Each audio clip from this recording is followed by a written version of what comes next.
It is week 8 of the 2024 NFL season, and we've got another AFC North showdown going down off the shores of Lake Erie as the Baltimore Ravens, led by the dynamic duo of Lamar Jackson and Derrick Henry, come into the dog pound to take on the Cleveland Browns.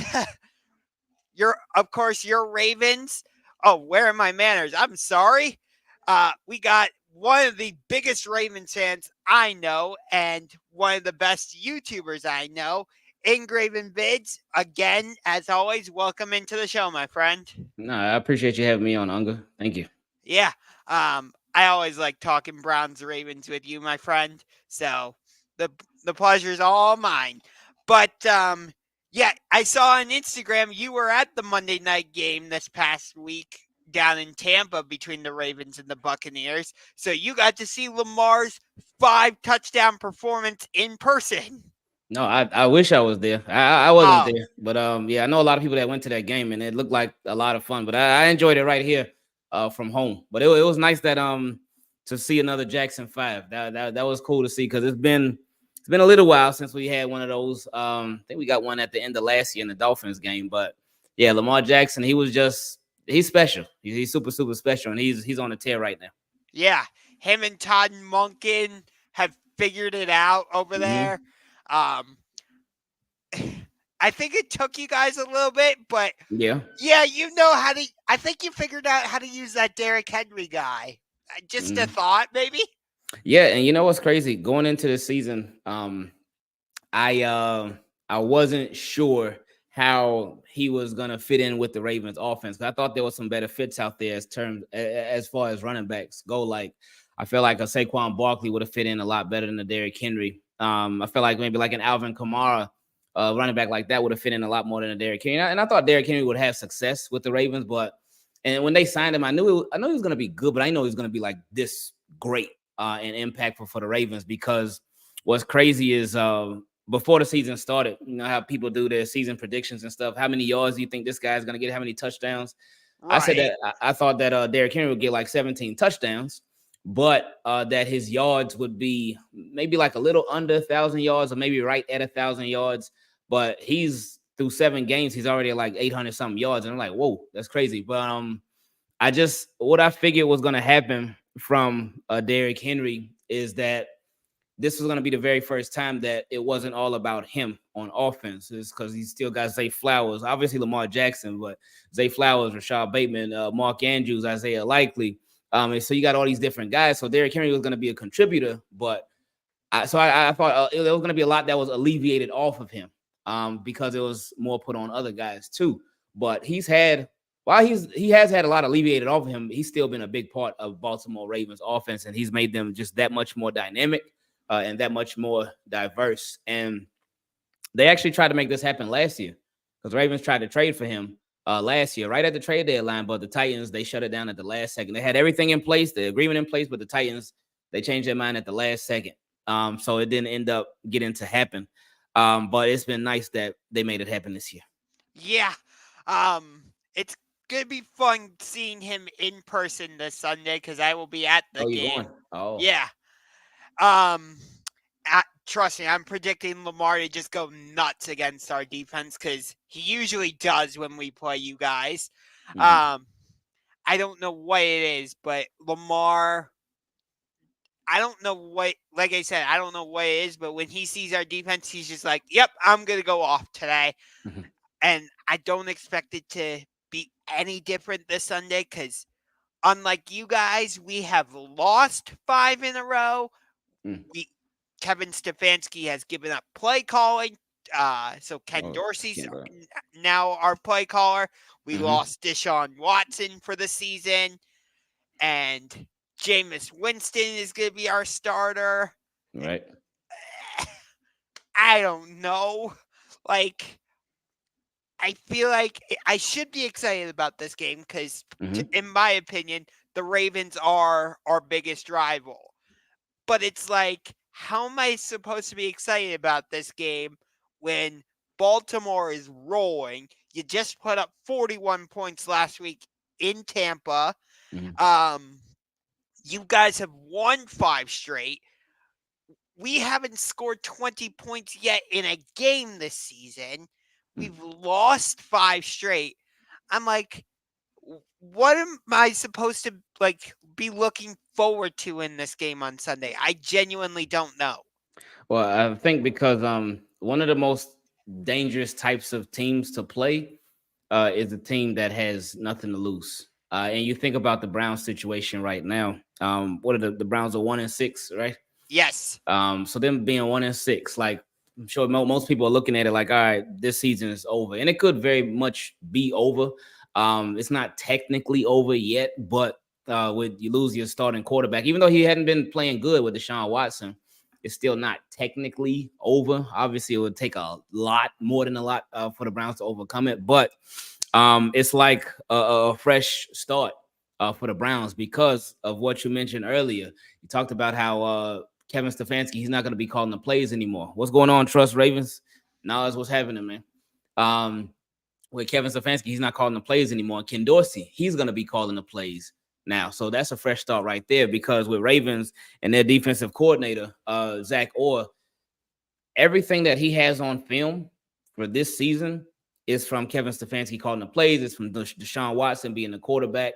And it's from a little tiny bit of DTR and Jameis Winston. But 99% of it is Deshaun Watson as quarterback and with Kevin Stefanski calling the plays. But now y'all not only have a new play caller, but y'all have a new quarterback too with Jameis Winston. So there's really no film on him from this year. So it's like it's a brand new slate, a fresh start for the Browns on offense. So there's that. And then you think about Baltimore Ravens defense, how their defense has been this year, and it hasn't been pretty.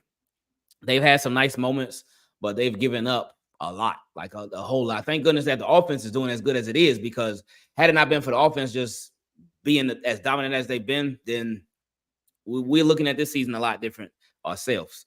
So with that opportunity, and Jameis Winston, like he's going to take the chances. He is going to take his chances because again, he has nothing to lose. What's the worst? Like think about this. Excuse me.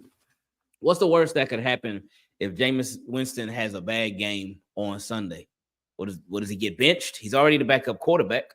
If he gets benched for a DTR, then he'll go back to being a backup quarterback. It's like, okay, what's the worst that could happen if the Browns lose on Sunday? It'll be like, oh, they go from 1-6 to 1-7. So Right. with that being said, they're dangerous because, excuse me, they're dangerous because they don't have anything to lose. So this game, Ravens got to come on point because this game has trap written all over it. Yeah. I mean, you look at your defense, you were just talking about it, you don't want to run the ball against your defense. Like Baltimore has been great against the run game, whereas they are more vulnerable passing the ball. So I'll be curious how our game plan changes, because I know when Ken Dorsey was in Buffalo, they were more of a pass first team, whereas you look at the Bills now, they're much more of a ground and pound type team with James Cook. Like you guys saw that firsthand a few weeks ago. I know you ended up blowing out the Bills, but still. Right. So it's like how I'm curious how that matchup's gonna go. Like, because you mentioned it, Zach Orr. This is his first year as the defensive coordinator for the Ravens after Mike McDonald left to become the head coach for the Seattle Seahawks. So maybe your defense has taken a little bit of a step back, because I know you lost a couple other defensive coaches. Weaver went to the Dolphins, I believe it was, and Mike McDonald. Yeah, Mike McDonald. Like I said, he went to the Seahawks, and I think you lost one other defensive coach, if I'm not mistaken. Yeah, Denard Wilson, our defensive backs coach. He went to the Titans. Okay, so and you lost Patrick Queen to the rival Pittsburgh Steelers. So that's a big piece of your defense not there. So do you think they could be vulnerable? Yeah, that's those are all big pieces of the defense last year, and that's there was still Geno Stone who was a starting safety for the Ravens last year. There was Jadeveon Clowney, who you're obviously familiar with, but he was starting defensive end for the Ravens last year. He was great. He did a phenomenal job. So the Ravens, they lost both a lot of pieces, but they lost some significant members on the coaching staff as well. So it's all played its part. But even beyond that, like we talked about with Zach Orr, like this, he's not only the Ravens defensive coordinator for the first time, but he's a defensive coordinator for the first time. He has never been a defensive coordinator before at all. So this is a big step for him, a huge step for him. And Ravens, they're really putting a lot of trust and confidence in Zach Orr. And of course, they're going to give him a long leash because with Zach Orr, you think about his history with the Baltimore Ravens. He's been with them literally through every part of his professional career because he started as an undrafted rookie free agent for the Ravens. And he became an all-pro linebacker for the Ravens. He got a neck injury that ended up killing his career. And that happened on the Ravens. Like he's only played for the Baltimore Ravens. And then he did have a brief stint as in his coaching career where he went over to I think it was Jacksonville, but then he came back over to the Ravens. They gave him an opportunity on their coaching staff. Then he ended up being a linebackers coach, and he went from linebacker coach to defensive coordinator. So he's deeply ingrained and tied with the Baltimore Ravens. So they gave him this opportunity, and he's had it hasn't been all bad. When you look at the numbers and you think about a lot of stuff, it has been pretty rough, but it hasn't been all bad. Yeah, he's had some good moments and whatnot. And another thing to take into account is the quarterbacks that he's going up against. He's going against like really a lot of the best of the best. Patrick Mahomes, Josh Allen, Joe Burrow, Dak Prescott, Baker Mayfield. Gardner Minshew too. And Gardner Minshew might not be the best of the best, but for some strange reason, whenever he plays the Ravens, especially these past 2 years, he decides that he wants to put these all-pro performances on because he beat us last year when he was with the Colts, beat us this year with the Raiders. So the Ravens have had their fair share of talented quarterbacks that they've gone up against. So that has played a big part, but still, at the beginning and end of the day, the defense, it has to be a lot better. Yeah, and you also went against Jaden Daniels. Yeah, Jaden Daniels. That's who I forgot. Commander's yeah. name. So this is definitely a big change for your defense because I wouldn't say Jameis Winston is at the caliber of Mahomes or Josh Allen or Joe Burrow. Plus, we traded Amari Cooper. Mm-hmm. So, I mean, I like David Njoku. I like Jerry Jeudy. I like Elijah Moore. Cedric Tillman, I guess, is going to kind of fill that role for Amari Cooper now. But, like, you guys have Rashad Bateman. You have Zay Flowers. You've got Derrick Henry. You've got Mark Andrews, Isaiah Likely. You have that other tight end that Lamar has started using a little bit. Charlie Kolar. Yes. So it's like you guys have a plethora of weapons at Lamar's disposal. I feel like we haven't really done that for Deshaun or Jameis. Well, I can't really say that for Jameis because he hasn't played that much this season. Right. But you get my overall point. Like, I think that's part of the reason why Lamar has been so successful with the Ravens. I think that's why Josh Allen has turned into the quarterback that we know him to be with the Buffalo Bills. Same with Patrick Mahomes in Kansas City. Like, a lot of that is because of the weapons around them. And sometimes I question whether we've put the right weapons around our quarterbacks. Well, yeah. Who did Deshaun Watson have? Because Amari Cooper, he was a good receiver, but I know he had some drop issues, especially this year. David Njoku, he's always been a really, really good tight end, like a really, really good tight end. Very physical, fast, not afraid of contact at all. David Njoku's nice. He's a problem. And then Nick Chubb. I know he had that nasty injury last year, and then this year last week was his first game, right? Correct. That's the only reason I didn't include him is because he's just coming back. So it's like he's not going to be at 100% coming into this game, especially because last week was his first game back following that injury. So I'm like, I hate to put that type of pressure on him to be like, you need to be the main guy in our offense right now. Right. Yeah, that makes sense. But yeah, then you think about Lamar Jackson, like a lot of people will say he's playing his best football that he's ever played this year. Which is true, I do agree. But with the Ravens, they really haven't done a good job of really putting weapons around him consistently. Usually as far as wide receivers who they'll sign, it'll be guys that are way past their prime, some guys that have been out of the league for years. Like some of Ravens most significant wide receiver signings. Look at Odell Beckham Jr. Last year, he hadn't played in a year and a half, and he was still hurt. He's still hurt now. He was still hurt back then. Dez Bryant, who hadn't played in 4 years, and the Ravens signed him. Deshaun Jackson, who hadn't played in 2 years, and the Ravens signed him. Sammy Watkins, who talented receiver, but he just always hurt, and that didn't change when he was with the Baltimore Ravens. Willie Snead, solid receiver, even though he got signed for Joe Flacco, but he did stick around for some of the Lamar Jackson's first couple of years. But yeah, Ravens, Seth Roberts, I mean, he signed with the Ravens in 2019, and after that, I'm not sure what happened to him. But yeah, so the Ravens haven't done best by Lamar Jackson, but it's no coincidence that when there's another really elite player next to Lamar Jackson, then Lamar Jackson, how elite he is, it just goes up another level. Because Lamar Jackson was already a great quarterback, but he had an elite player in Mark Andrews. But other than that, no, not really many elite players, if any at all, besides Mark Andrews that were around him. But now they added Derrick Henry. And you think about like the Baltimore Ravens, they already had a really good run game. Their run game since Lamar's been with them, even before Lamar, they've always been a running team. But when Lamar got there, their running game they took it to a whole nother level. Right. And their run game's been really, really good under Lamar Jackson. But the Ravens, even though they had a really good run game, even last year, they had a great run game last year too. But they still added Derrick Henry.